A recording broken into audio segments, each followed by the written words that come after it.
Cette petite présentation, communication, est liée à un ouvrage qu'il faut acheter, consulter, regarder, offrir à Noël ou pour les fêtes parce que il y a beaucoup de textes on ne peut plus intéressants à l'intérieur, questions controversées sur Jésus et qui, de mon côté, puisque j'avais été, contacté par Sébastien et Francis pour, en faire partie et je les remercie, infiniment, à cette occasion. Et ben, moi, ça m'avait conduit à, changer un petit peu ma manière de parler de la Bible, d'envisager la Bible, d'envisager, les questions sur Jésus. De 2 façons.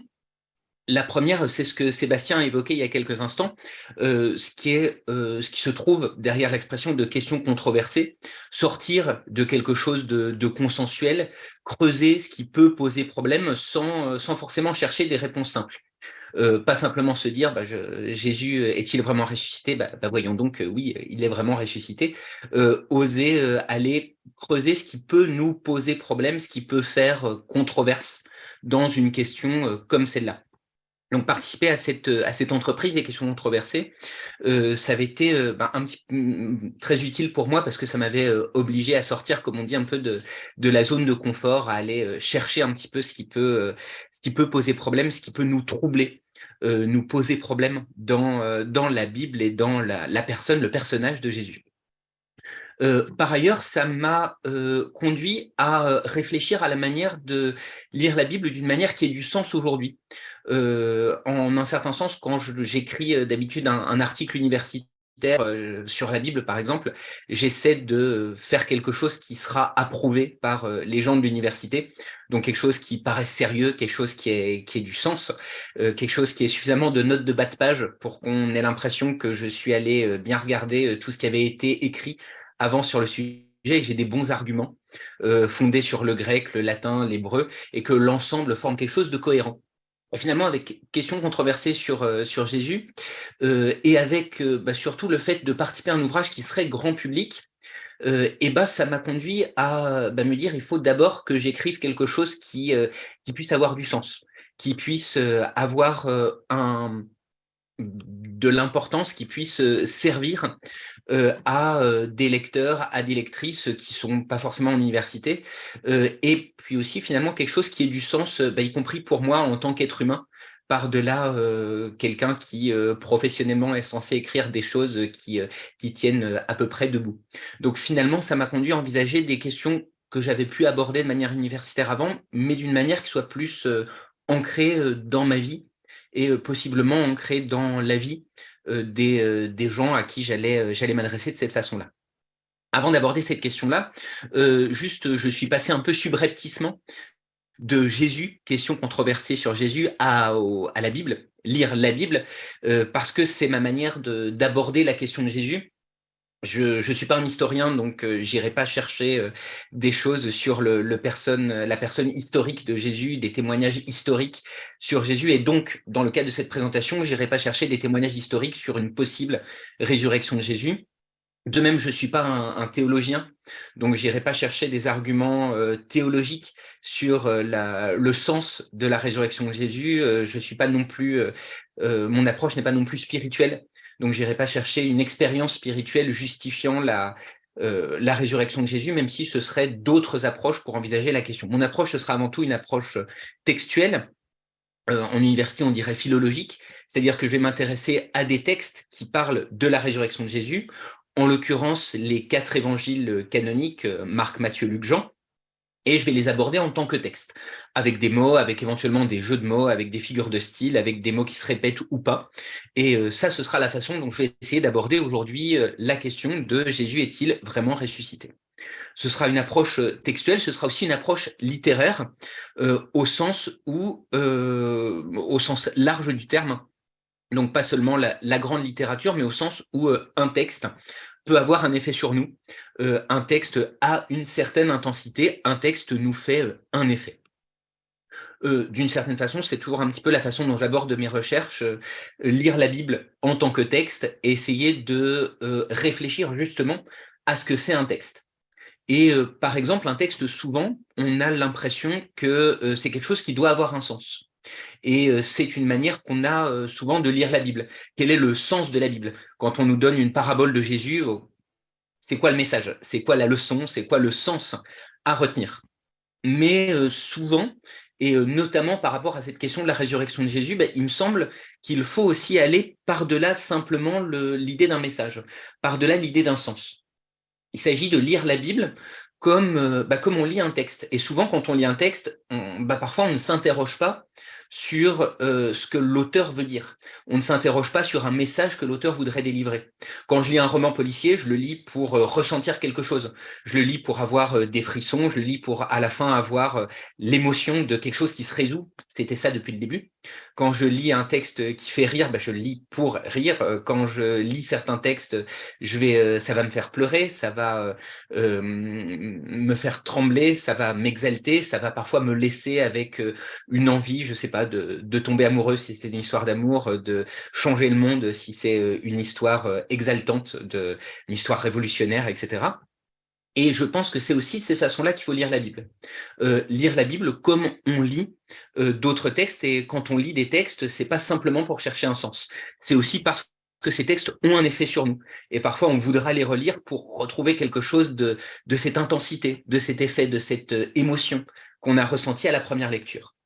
Tout ça a l'air un peu loin, mais il me semble que ce sont des choses qu'il faut avoir en tête quand on aborde cette question de Jésus est-il vraiment ressuscité? Donc, Jésus est-il vraiment ressuscité? Moi, je me poserais la question du personnage de Jésus. Jésus, tel qu'en parlent ces 4 textes que sont les évangiles de Marc, Matthieu, de Luc, de Jean, est-ce qu'il est ressuscité? Qu'est-ce que ces textes nous permettent de dire d'une véritable ou non résurrection de Jésus? Et peut-être que d'une certaine façon, il faut saisir ces textes autrement que simplement comme délivrant un message. Ce message étant, oui, Jésus est vraiment ressuscité. Peut-être que ces textes nous font un effet, et que cet effet, cette chose, ces émotions qu'on ressent en lisant une histoire qui nous parle de Jésus, ils ont quelque chose à voir avec la résurrection ou non de Jésus. Je passe rapidement là-dessus. Voilà, donc c'est de cette façon-là que je vais envisager la question. Jésus, tel qu'en parle la Bible, est-il vraiment ressuscité? Avec bien sûr ce vraiment qui est toute la clé de la question. Jésus est ressuscité, d'accord, mais est-ce qu'il est vraiment ressuscité? Est-ce que c'est vrai? Alors parce que c'est une question qui en quelque sorte nous paraît contre-intuitive, puisqu'on a relativement peu l'habitude de voir autour de nous des gens qui meurent et ressuscitent. Et je commencerai justement par regarder un petit peu ce que les textes nous disent de la résurrection de Jésus. Et il me semble, donc là c'est un peu le côté controversé de l'entreprise, on pourrait dire que l'évangile selon Marc, l'évangile selon Matthieu, l'évangile selon Luc, l'évangile selon Jean, font pas beaucoup d'efforts pour nous convaincre de la résurrection de Jésus. En termes de conviction, si je les envisage comme des discours qui tendraient à me prouver que Jésus est ressuscité, eh bien, si j'ose dire, ils font pas vraiment la job. C'est des textes qui sont relativement peu convaincants. Tout d'abord, on a l'évangile selon Matthieu, qui fait planer le risque que peut-être c'est toute cette affaire de la résurrection de Jésus, c'est une tromperie. Planer en grec. On a 2 passages qui sont un petit peu inquiétants à ce sujet-là. Premier passage, les grands prêtres et les pharisiens, au moment de la mort de Jésus et de l'ensevelissement de Jésus, viennent voir les autorités romaines, Pilate, et les grands prêtres et les pharisiens disent à Pilate, nous nous sommes souvenus que ce trompeur, Jésus, a dit quand il était encore en vie, 3 jours après, je me réveillerai. Ordonne donc que sa sépulture soit gardée activement jusqu'au 3e jour, de peur que ses disciples ne le volent, donc ne dérobent le cadavre de Jésus, et qu'ils ne disent au peuple, il a été réveillé d'entre les morts. Cette tromperie ultime sera pire que la première. Du coup, on a un passage où les grands prêtres et les pharisiens envisagent par avance que la résurrection de Jésus aurait pu être une tromperie, une arnaque. Il est tout à fait possible que le corps de Jésus ait simplement été dérobé et que les disciples après aient prétendu que Jésus a été ressuscité, a été relevé d'entre les morts. C'est pas ce que dit l'Évangile. L'Évangile de Matthieu, en l'occurrence, ne nous dit pas que les disciples se sont livrés à une telle tromperie. Mais on a ce petit procédé qui, d'une certaine façon, instille le doute, avec des personnages qui envisagent que les disciples pourraient faire ce genre de choses. On a, d'une certaine façon, un texte similaire lorsque, dans le même évangile selon Matthieu, une sorte de doute similaire, quand, après la résurrection de Jésus, entre le passage précédent et celui que j'évoque maintenant, Jésus est sorti du tombeau, il est apparu à certains de ses disciples, il est apparu en particulier aux soldats qui gardaient le tombeau et qui viennent faire leur rapport à ce sujet-là aux autorités juives, toujours les grands prêtres et les scribes. Et ces grands prêtres et les scribes leur donnent à ces soldats une somme d'argent et ils leur disent, dites que ces disciples sont venus de Dieu, pas de Dieu, pardon, ça c'est une coquille, sont venus le voler pendant que vous dormiez, sont venus de nuit, c'est ça, sont venus de nuit le voler pendant que vous dormiez. Eux donc, les soldats reçurent l'argent et firent comme on le leur avait enseigné. Et cette parole s'est répandue parmi les habitants de la Judée jusqu'à aujourd'hui.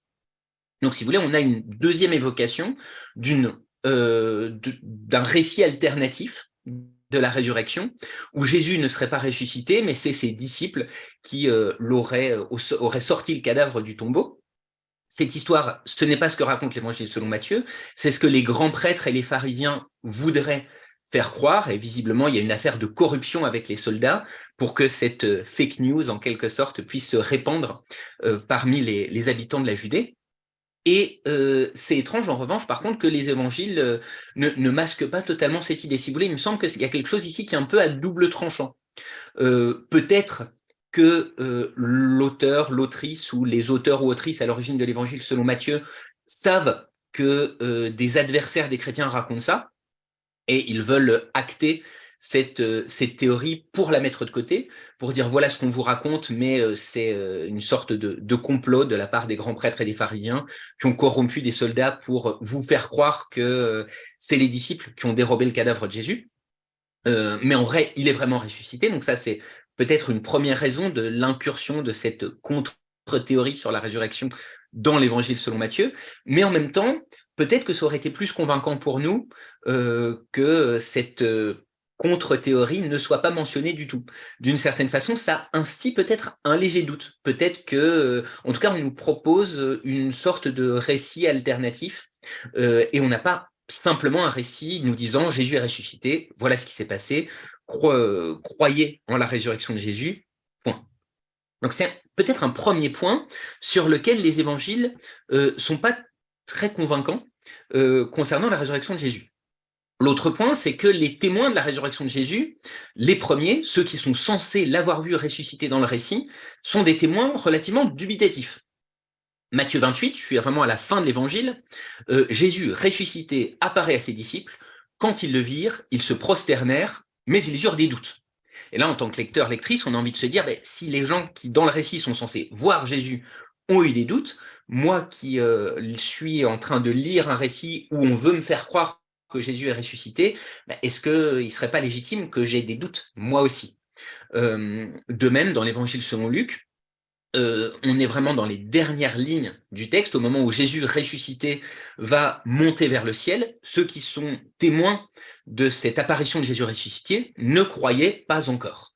Donc si les personnages les plus proches de Jésus ressuscité ne croient pas à cette résurrection, qu'est-ce que je dois croire, moi, en tant que lecteur-lectrice? Troisième élément par lequel les évangiles ne nous aident pas à croire que Jésus est vraiment ressuscité, eh bien, ce sont des argumentaires qui peuvent ne pas nous convaincre.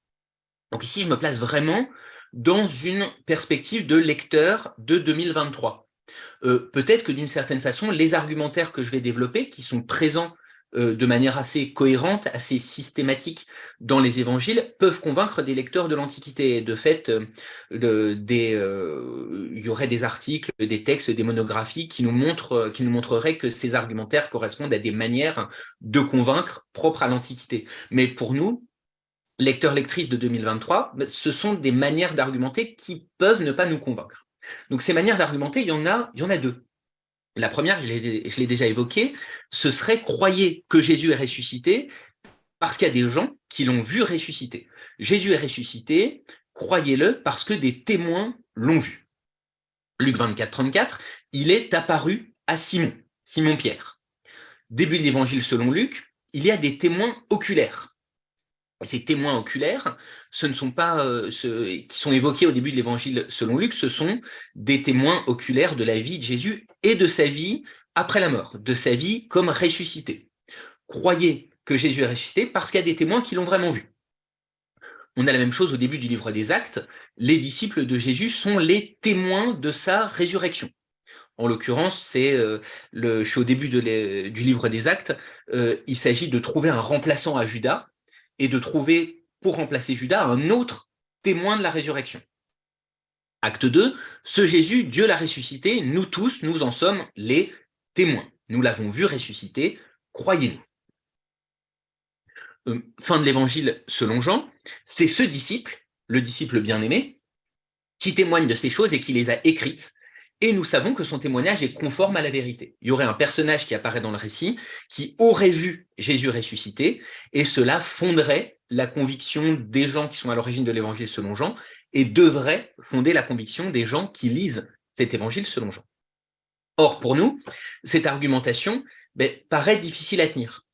En particulier pour nous en 2023, qui avons appris à nous méfier nous méfier légitimement de soit convaincu de ceci parce que quelqu'un a vu ça. On m'a raconté que quelqu'un avait vu ça.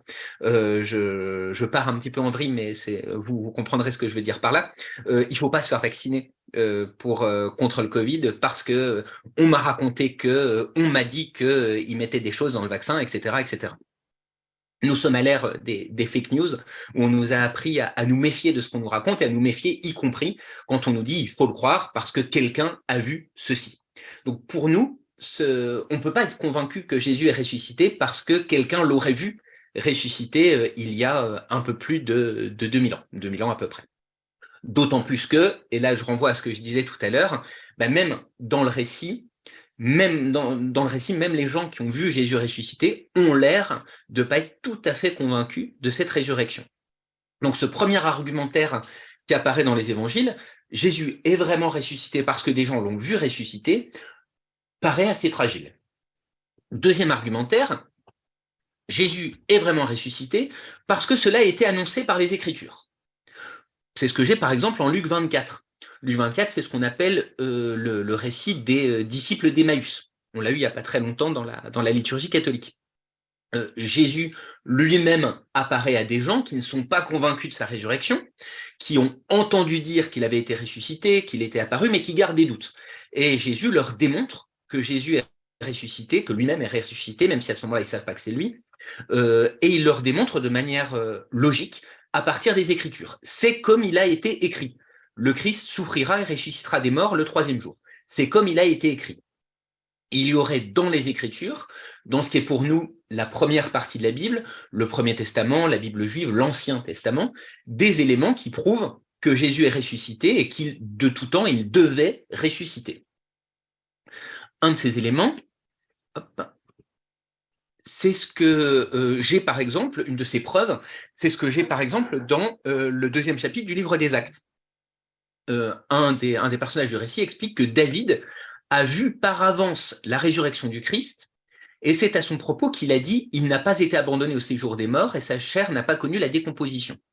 Et il s'agit ici d'un passage du psaume 15 ou 16, selon les manières de numéroter. Quel est l'argument ici? Le raisonnement pour nous convaincre que Jésus est vraiment ressuscité, c'est Jésus est vraiment ressuscité parce que David l'a dit dans le livre des psaumes. Dans le livre des psaumes, David a dit « Il n'a pas été abandonné au séjour des morts, sa chair n'a pas connu la décomposition ». Et du coup, ici, ce qu'il faudrait sous-entendre, c'est David parlait de Jésus. Dès le livre des psaumes, David disait que la chair de Jésus n'a pas connu la décomposition, que Jésus n'a pas été abandonné au séjour des morts, donc Jésus est vraiment ressuscité parce que le livre des psaumes le dit, parce que cela a été annoncé, démontré par les Écritures. À nouveau, cet argument peut nous paraître un petit peu bizarre. Même si je suis en études bibliques et que je suis un peu en historico-critique un peu fermement, un peu sérieusement, je dirais je vais aller regarder ce qu'il y a dans le livre des psaumes. Et si je vais dans le livre des psaumes, je lis les mots « Tu n'abandonnes pas mon âme au séjour des morts ». Et à ce moment-là, l'argument pourrait me paraître un petit peu bizarre. Euh, Pourquoi l'argument peut me paraître bizarre? Parce qu'il y a quand même un jeu sur les personnes qui est un peu étrange. Si je pars du principe que les psaumes ont été écrits par David, ça veut dire que David dirait « Tu n'abandonnes pas mon âme au séjour des morts ». Donc, David parlerait de son âme à lui. Tu n'abandonnes pas mon âme, c'est mon âme à moi, auteur des psaumes, donc mon âme à moi, David. Donc, il y a quand même un petit peu quelque chose comme une entourloupe à nous faire croire que David, en parlant de lui-même, tu n'abandonnes pas mon âme, serait en fait en train de parler de quelqu'un d'autre, en train de parler de Jésus. Donc, pour nous, c'est quelque chose qui peine un petit peu à nous convaincre. Et de fait, il y a beaucoup d'arguments de cet ordre-là, que ce soit dans les lettres de Paul, le livre des Actes, ou si je sors de la Bible, dans la première littérature chrétienne, des auteurs de langue grecque ou de langue latine de l'Antiquité, des arguments du type Jésus est ressuscité parce qu'il y a tel passage de l'Écriture qui le dit, et souvent, dans ces cas-là, l'argument nous paraît au mieux difficile à tenir, au pire complètement tiré par les cheveux. On a l'impression que on pourrait faire dire à la Bible tout et n'importe quoi, et qu'on pourrait trouver partout des preuves de la résurrection de Jésus en triturant un peu le texte de la Bible. Donc cette manière d'argumenter, elle peine à nous convaincre. Je pense qu'il y a aussi quelque chose qui peine à nous convaincre, qui est que tout simplement, comme je le disais au début, on n'a jamais vu quelqu'un ressusciter. Jésus est-il vraiment ressuscité? Et on pourrait légitimement avoir de sérieux doutes, au sens où en général, quand quelqu'un autour de nous meurt, il meurt et on ne le revoit plus après marcher sur la terre.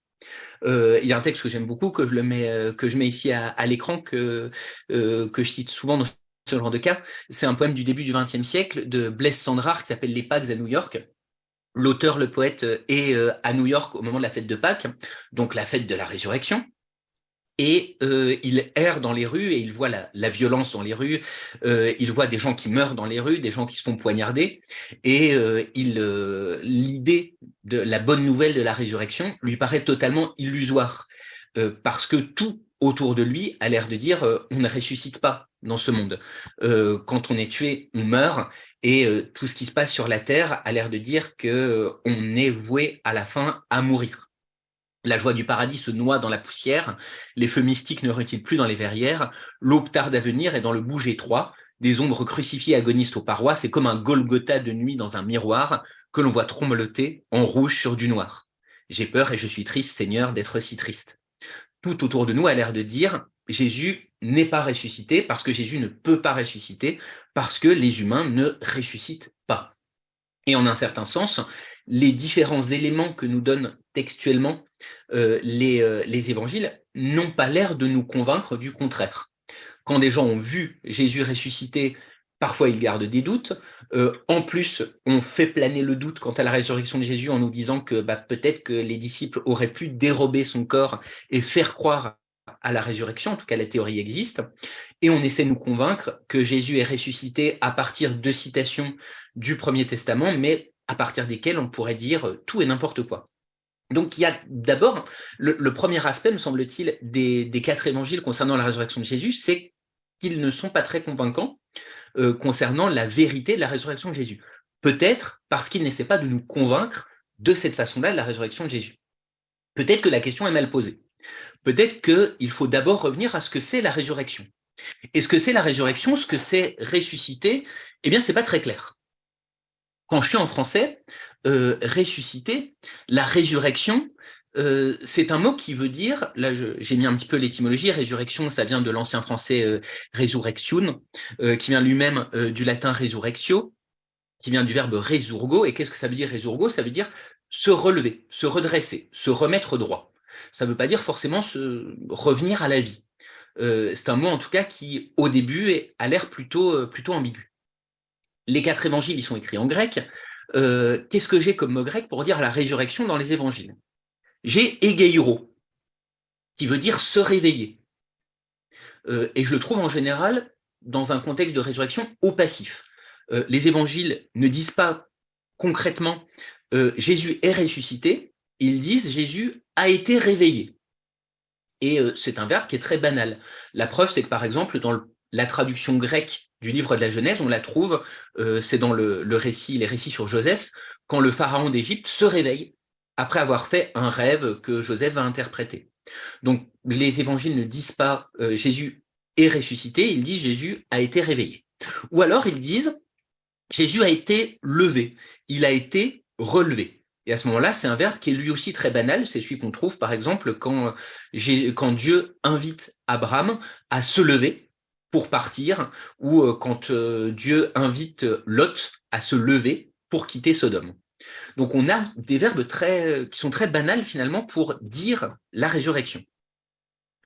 De ce fait, la résurrection peut parfois apparaître comme quelque chose d'ambigu. Si je m'éloigne un peu de la résurrection de Jésus et je regarde ce qui concerne un autre récit de résurrection, celui d'une jeune fille qui serait morte. Dans l'évangile selon Matthieu, c'est la fille d'un notable.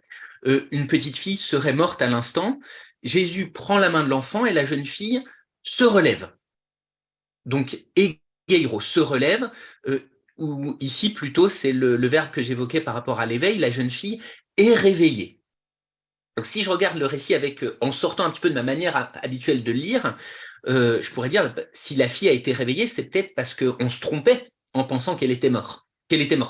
Peut-être qu'elle n'était pas morte, peut-être qu'elle était dans ce qu'on appellerait, nous, une forme de coma. Et d'ailleurs, Jésus me fait un petit clin d'œil juste avant pour me dire, peut-être que c'était ça, Jésus, en suscitant les rires de la foule, déclare « Elle n'est pas morte, la jeune fille, mais elle dort ». Peut-être que c'est lui qui a raison. Peut-être que dans ce récit, la jeune fille n'est pas morte du tout. Et de fait, le verbe qu'on a, egeiro, c'est la jeune fille a été réveillée.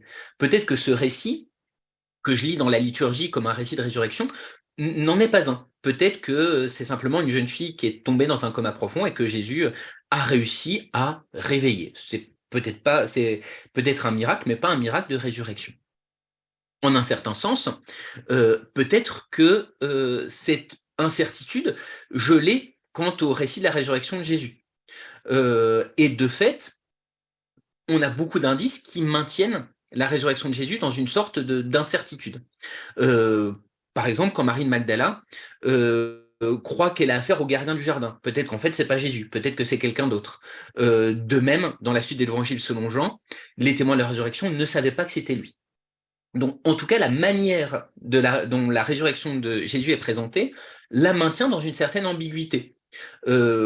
Ambiguïté parce que les verbes employés sont pas spéciaux. Les verbes employés, en tout cas, ne disent pas Jésus est revenu à la vie. Ils disent soit Jésus a été réveillé, comme si Jésus ne faisait que dormir, soit Jésus a été relevé, comme s'il passait d'une position couchée à une position debout. Et en plus, les récits entraîne un petit doute sur l'identité de Jésus. Tout ça, c'est la manière dont c'est raconté.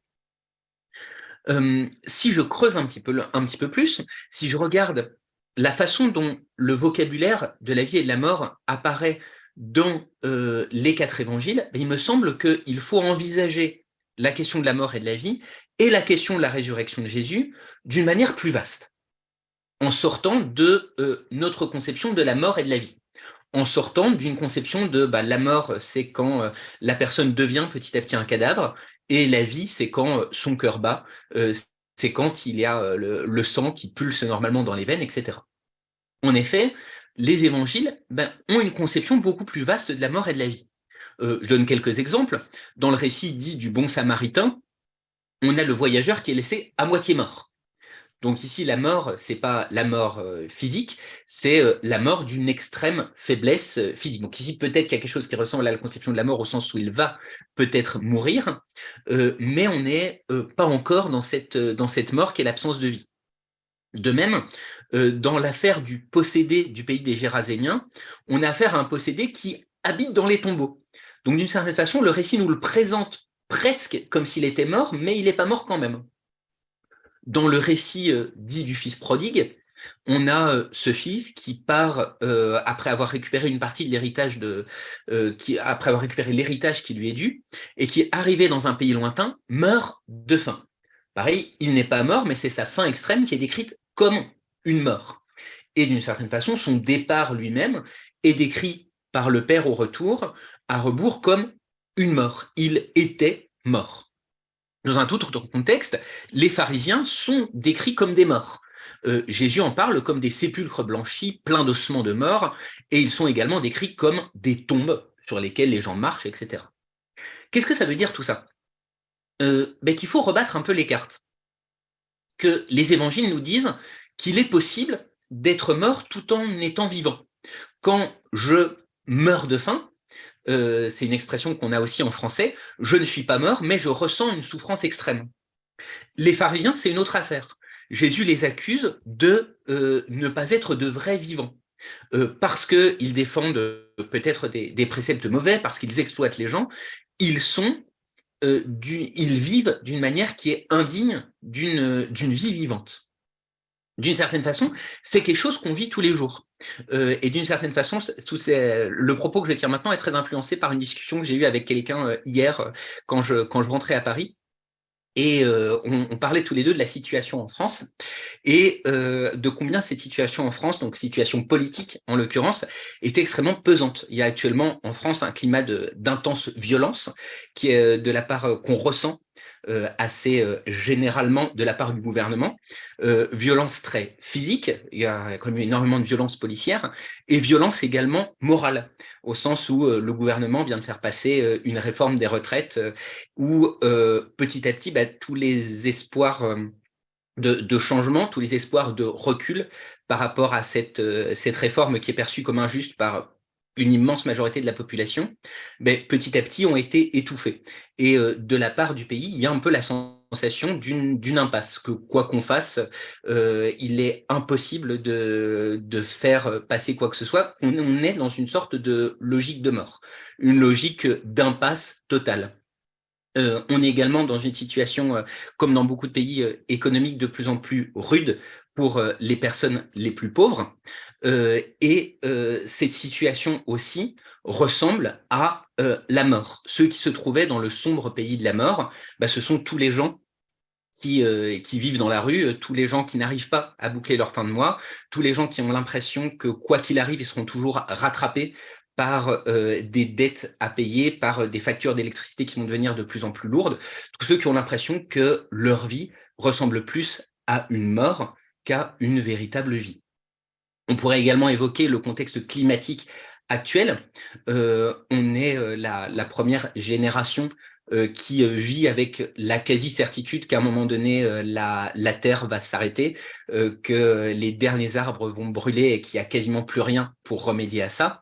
Tout ça crée une atmosphère de mort, une atmosphère de désespoir qui ressemble à cette vie semblable à la mort dont parlent les évangiles. Or, justement, la résurrection, dans les évangiles, contrairement à cette vie semblable à la mort, ce serait vivre vraiment. C'est de cette façon-là que je comprendrais la citation de Matthieu, un peu étrange, qui veut sauvegarder sa vie la perdra, mais qui perd sa vie à cause de moi l'assurera. Il faut perdre sa vie, ce serait renoncer à une vie qui ressemble à la mort. Renoncer à une vie de crainte, renoncer à une vie d'impasse pour arriver à une vie qui, avec Dieu, serait une vie de liberté, une vie séparée de l'angoisse, une vie séparée de tout ce qui peut paraître oppression, de tout ce qui peut paraître impasse, une vie vraiment vivante. Vivre vivant, ce serait vivre relevé, vivre éveillé, vivre debout, vivre ressuscité. Et il me semble que c'est à ceci que nous ouvrent les 4 évangiles. Il s'agit d'une résurrection qui est vraiment une résurrection non pas après la mort, mais une résurrection que je vivrai à chaque seconde de ma vie. Celui qui écoute la parole de Dieu et croit en celui qui l'a envoyé a la vie éternelle. Il l'a dès maintenant. Dès maintenant, il est passé de la mort à la vie. La résurrection est déjà faite. Hop.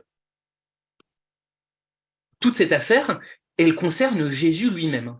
Si je relis cette fois, donc je reviens à la question de départ, Jésus est-il vraiment ressuscité? Ici, je suis passé par une sorte de redéfinition de ce que c'est la résurrection. La résurrection, ce n'est pas vivre après la mort, pas seulement. Dans les 4 évangiles, ce n'est pas seulement cela, c'est vivre d'une manière nouvelle, vivre libéré de la peur dès cette vie. Si j'admets cette idée, eh bien, Jésus est ressuscité pas seulement dans le dernier ou les derniers chapitres de chaque évangile, il serait ressuscité dès toute sa façon de vivre sur Terre. Il me semble qu'il y a certains indices qui vont dans ce sens-là. Par exemple, le fait qu'au milieu de l'évangile selon Matthieu, le roi Hérode prenne Jésus pour un ressuscité. Jésus fait des miracles, première réaction d'Hérode, ça doit être un ressuscité. Ça doit être Jean le Baptiste qui est ressuscité des morts. Voilà pourquoi le pouvoir de faire des miracles agit en lui. À travers la voix d'Hérode, Jésus est déjà un ressuscité, alors même qu'il n'est pas encore ressuscité dans notre sens moderne du terme, alors même qu'il n'est pas encore mort. Dès sa vie terrestre, il apparaît déjà comme un ressuscité. On retrouve cette idée dans l'évangile selon Jean avec un curieux jeu sur les temps. On n'est pas encore au moment de la croix, on est pendant le repas qui précède la passion, et Jésus prie en disant, maintenant le Fils de l'homme, donc ici probablement lui-même, a été glorifié et Dieu a été glorifié en lui. Si Dieu a été glorifié en lui, Dieu aussi glorifiera en lui et bientôt il le glorifiera. Ce qui me frappe ici, c'est l'emploi des temps. Cette glorification, elle n'est pas à venir, c'est pas une résurrection après la mort, elle a déjà eu lieu. Au moment où Jésus va entrer dans sa passion, il est déjà glorifié. Il est déjà ressuscité parce qu'il vit déjà de cette vie qui est le contraire de la peur, le contraire de l'impasse, le contraire de la mort, comprise au sens large du terme. La résurrection, elle a déjà lieu maintenant, la glorification, elle est faite dès maintenant. C'est de cette façon-là que je comprendrais un passage très étrange de l'évangile selon Marc. On est au moment de l'arrestation de Gethsémani. Jésus est saisi par les soldats qui vont l'emmener chez le grand prêtre d'abord, puis chez les autorités romaines après. Les disciples se dispersent et un jeune homme les avait accompagnés, enveloppé d'un linceul sur son corps nu. Et ils le saisissent, mais lui, laissant son linceul, s'enfuit nu. Très étrange scène. Un jeune homme, on ne sait pas qui c'est, est là, on n'en avait jamais entendu parler avant, mais il est ici. Il a un drôle d'habit, puisqu'il est entièrement nu, mais il a un syndone autour de lui. Et un syndone, en grec, c'est un linceul. Et ici, je tire pas ça de mon chapeau, c'est juste que quelques pages plus tard, en Marc 15, on aura le même mot pour désigner le tissu dont Jésus mort va être enveloppé. Donc c'est bien un linceul. Donc on a un type nu qui se balade au moment de l'arrestation de Jésus avec un linceul sur sa peau, mais qui échappe à ce linceul et qui va s'enfuir. Plein d'interprétations ont été proposées de ce passage. Celle que je propose, c'est que cet homme nu, c'est déjà Jésus. C'est déjà Jésus ressuscité. On aurait une sorte de scène bizarre, un peu comme les films avec un voyage dans le temps, où la personne qui voyage dans le temps finit par se croiser elle-même.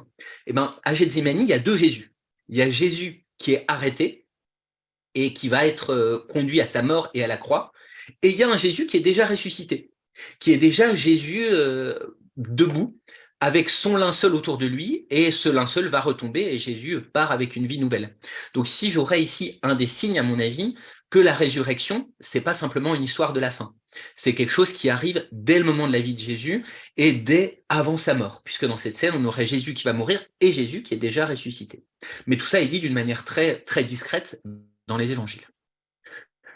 J'en arrive au dernier point. Qui est Jésus qui est vraiment mort et ressuscité? Parce que d'une certaine façon, que Jésus soit vraiment ressuscité, c'est une question qui nous intéresse et qui en même temps ne nous intéresse pas. Ça nous intéresse à partir du moment où ça nous concerne aussi nous.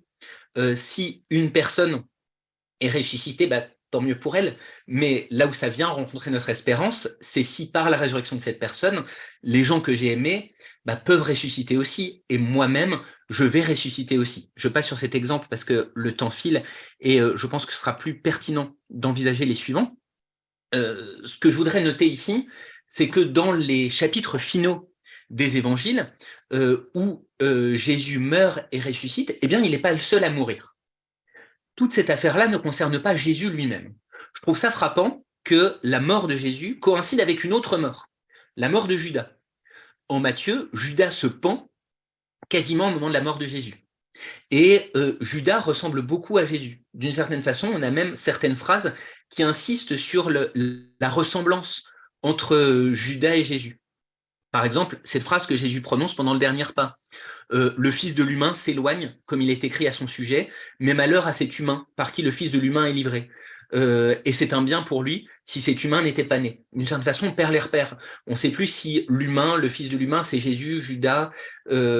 On s'y perd parce que les deux sont semblables. Et d'une certaine façon, le passage insiste sur le fait que Judas et Jésus sont des humains tous les deux, qui meurent et qui, peut-être, ressusciteront, on ne sait jamais. Je pourrais mentionner la femme de Pilate. Je trouve ça très intéressant que la femme de Pilate explique qu'elle a souffert aujourd'hui. au moment où justement Jésus va souffrir. D'une certaine façon, dans cet aujourd'hui, il y a les souffrances de la femme de Pilate et il y a en même temps les souffrances de Jésus. Bien sûr, ces souffrances ne sont pas de la même nature. Il y a une sorte de souffrance morale d'un côté, souffrance physique qui va aller jusqu'à la mort de l'autre, mais on a une sorte en même temps de parallèle. Ce que je veux dire, c'est que dans les chapitres de la Passion, Jésus n'est pas le seul à souffrir. Il n'est pas le seul à mourir. Au contraire, les évangélistes nous dispersent d'autres personnes qui, autour de Jésus, passent par des souffrances au même moment, voire passent par la mort au même moment, et suggèrent ainsi que cette mort et cette résurrection de Jésus, elles vont concerner aussi d'autres que lui-même. Autre exemple, les disciples.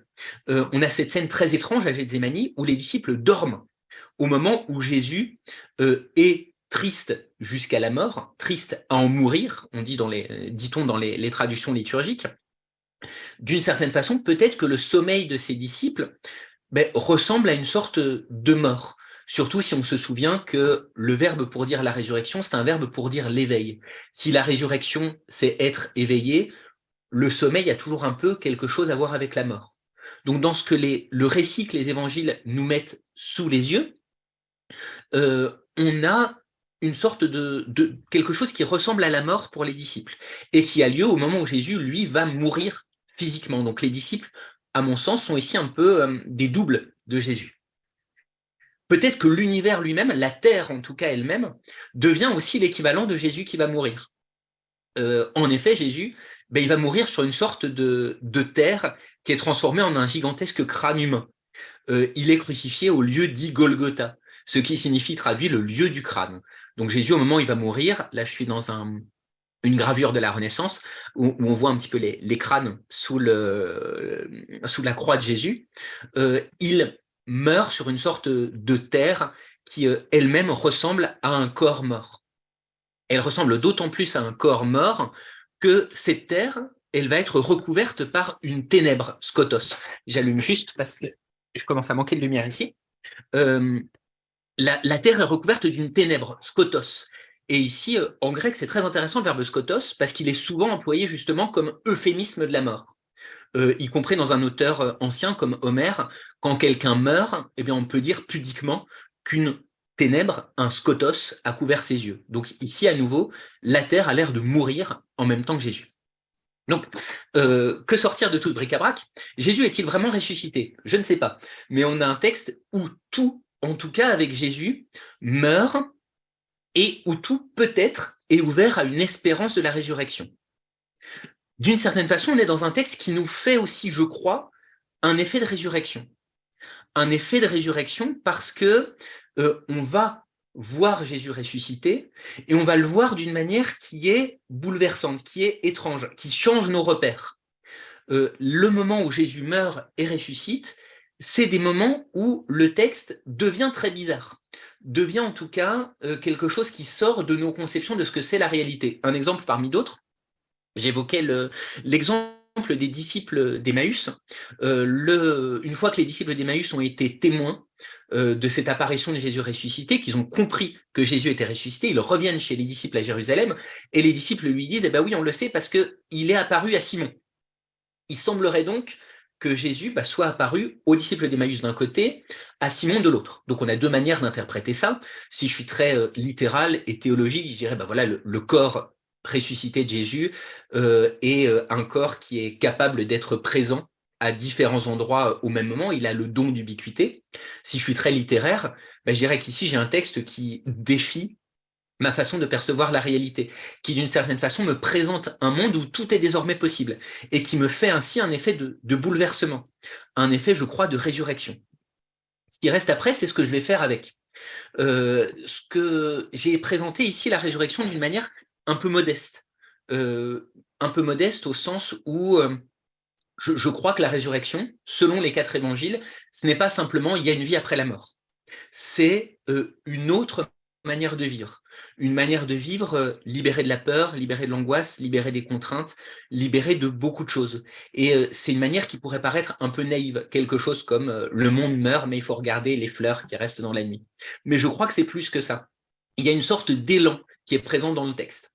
Un élan qui vient des auteurs, des autrices à l'origine des évangiles attribués à Marc, Matthieu, Luc, Jean, qui fait que ces textes sont étranges, que ces textes sont bouleversants, que ces textes sont semés de tous ces indices selon lesquels Jésus meurt, mais où tout un ensemble de la réalité, tout un ensemble de personnages meurent avec lui et deviennent quelque chose d'autre, au point que à la fin, le texte nous paraît totalement étrange, totalement nouveau, totalement différent. Quand on referme les 4 évangiles, il nous reste une impression d'exaltation, une impression en même temps de perte de repère totale. Et c'est à partir de ce moment-là qu'on peut peut-être vivre en ressuscité, vivre avec la certitude non seulement que Jésus est vraiment ressuscité, mais aussi que nous sommes nous-mêmes vraiment ressuscités dès maintenant. Je vous remercie infiniment de votre attention et je serai très heureux de discuter de tout ça avec vous.